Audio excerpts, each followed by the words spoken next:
someone you love can put a huge strain on the family that's left behind, and George is feeling that right now more than ever. Now, his son Devin has become more distant since his mother passed away, and George is worried about his emotional stability. But there's more to this from Devin's perspective. So we're going to do what we can to help them out next on Off the Hook. He says that he wants to reconnect with his son Devin, who currently is not speaking to him. We're sorry to hear that, George, but what's going on? How can we help you? Hey, morning, guys. I really, really appreciate your time today. This past year has been so tough, especially the last few months, which has put a major strain on my relationship with my son. Unfortunately, my wife, she passed away earlier this year of cancer. And my son Devin and I, we've both been grieving even before she died, but he's having a hard time. But we've all been having a hard time. And as a dad, I know I let him down. A few months ago, we had this major blowout. And I called him a good-for-nothing son to get out of the house. Wow. And he did. And he's now living with his grandmother. And I think back at my wife. She was the glue of this family. And it's time for me to step up. But I need your help to let him know that I am here for him. I am.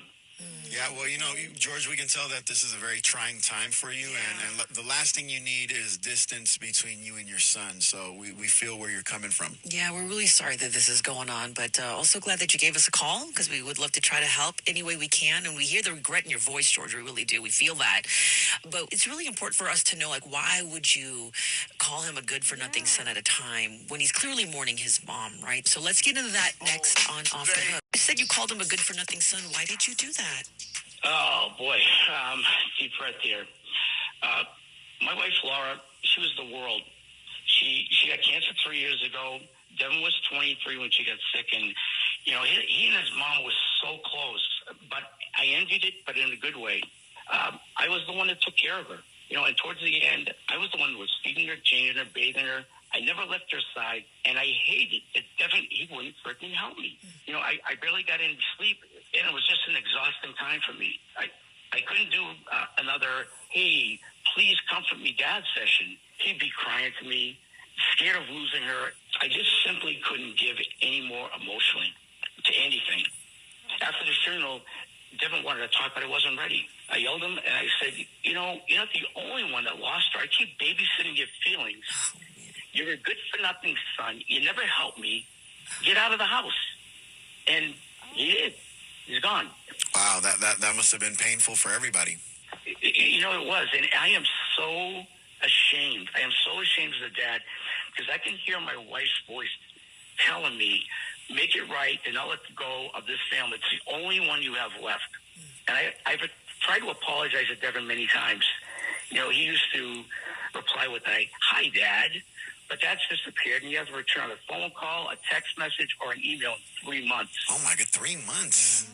3 months. And Fresca Rudy, I have tried to reach out to my son, but he has totally shut me out.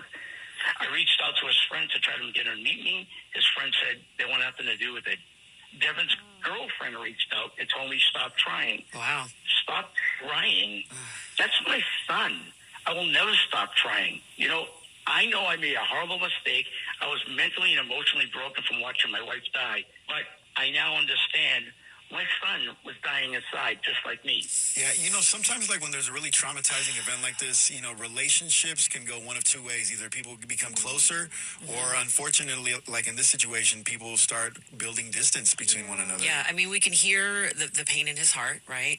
But he also pushed his son away at a time that was so difficult for all of them, and we're going to reach out to George's son, Devin, who hopefully can let go of the resentment so that they can both start to heal.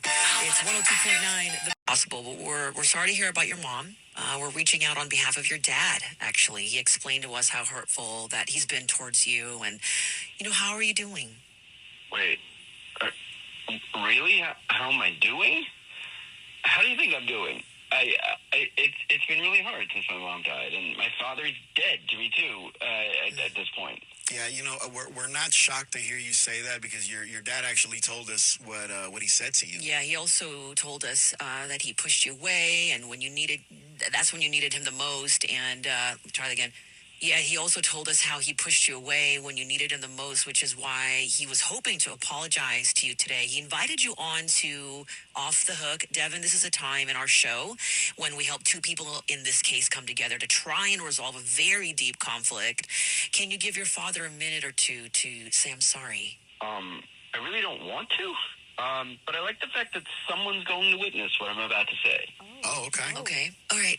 George, thank you for that, by the way, Devin. George, we have your son on the line. So go ahead and speak to your son. Devin, I am so sorry for everything. I will never accept your apology, just to be clear. Devin, I'm sorry. I regret everything I said to you. Mom told me everything. What are you talking about? She told you everything. What? You were having an affair. You were having an affair. 6 months ago, Mom gave me a letter that she told me not to open until she died, and I opened that letter, and the entire thing was about the affair you were having from the moment she got sick. Oh, George. Devin, listen, Devin, I am telling you, I ended that long ago. Wow. I swear to you, I love your mom. Now understanding your mom why it is that you were driving every single night. You'd leave because you were so stressed and you had so much going on, and you were leaving. You were leaving your sick wife, my mother, at home so you could be with another woman. Devin, that's BS. I loved your mother. And I'll tell you what, I always will. I miss her so much. You could not wait until she died so that you could get her life insurance. Oh, my goodness. Okay. Money? All right. Insurance? All right, it's fellas. not about the money. Okay, hold on a second. We don't really know anything about this life insurance situation. Well, not only that, like we didn't even understand that there was an affair going on here. We're surprised too right now, Devin. So And I'm sorry we didn't know about that. We're sorry about that. Devin, your dad, he did bring you on to apologize today for everything that he's hurt you with during this very tough time. And again, we're sorry that your mom passed away, but your dad wants to apologize and hopefully bring you guys back together here. Are you willing to let him off the hook this morning? Hell no. No, George is not off the hook. But he is off the policy, I'll tell you that much. Because Mom took the time to take him off of her life insurance towards the end, and that $3 million is now going to me. So congratulations, George, because my mom is dead, and now my dad is dead to me too. Off the Hook with Prescott and Rudy Ortiz.